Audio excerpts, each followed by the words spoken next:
तो चलिए आज गोता लगाते हैं एक ऐसी दुनिया में जहां दौलत की कोई सीमा नहीं, ड्रामा भरपूर है और दिखावा तो जैसे हवा में घुला हुआ है।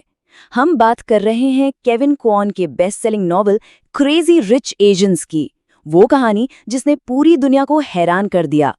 सोचिए, ये बात 14वीं सदी में कही गई थी, पर ये हमें आज की एक ऐसी सच्चाई से रूबरू कराती है जहां की अमीरी हमारी और आपकी कल्पना से भी कहीं कहीं ज्यादा है।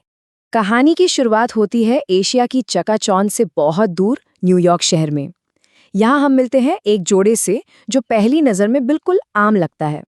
रेचल के लिए ये बस एक मौका है अपने बॉयफ्रेंड निक के परिवार से मिलने का, पर उसे जरा भी अंदाजा नहीं है कि वो जिस दुनिया में कदम रखने वाली है वो इसकी सोच से कितनी अलग होने वाली है।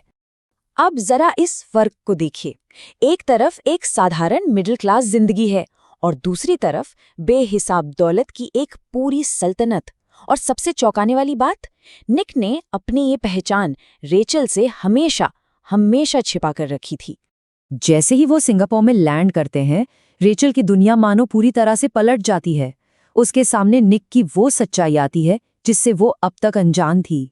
ये सिर्फ पैसों की बात नहीं है, ये एक शाही खानदान है और इस पूरे साम्राज्य की कमान है निक की दादी माँ के हाथों में।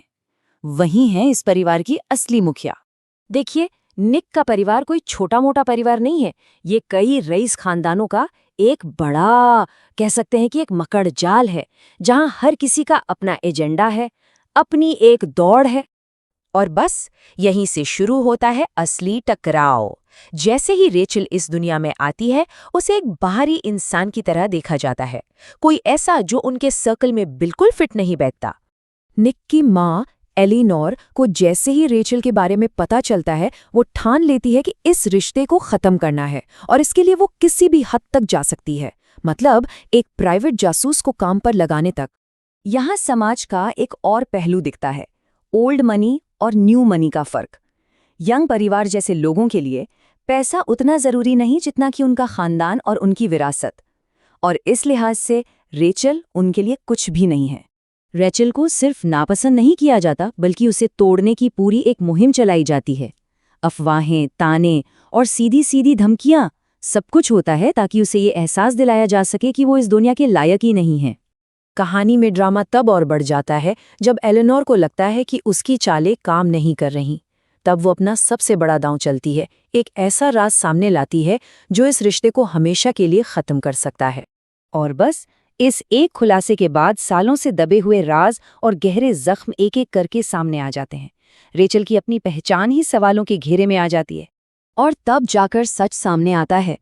रेचल की माँ का राज शर्मिंदगी का नहीं, बल्कि अपनी बेटी की जान बचाने और उसे एक बेहतर जिंदगी देने का था।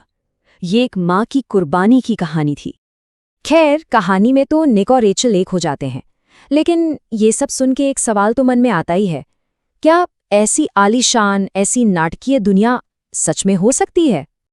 और हैरानी की बात तो ये है कि खुद लेखक केविन क्वॉन कहते हैं कि असलियत तो किताब से भी कई ज्यादा क्रेजी थी। उन्हें तो कहानी को थोड़ा कम करके लिखना पड़ा ताकि लोग उस पर यकीन कर सकें। और इसकी एक बड़ी वजह है, ये कहानी लेखक के अपने बचपन के अनुभवों पर जो आधारित है। वो खुद ऐसी ही एक दुनिया में पले बड़े हैं और इसी वजह से ये अविश्वसनीय कहानी इतनी असली लगती है।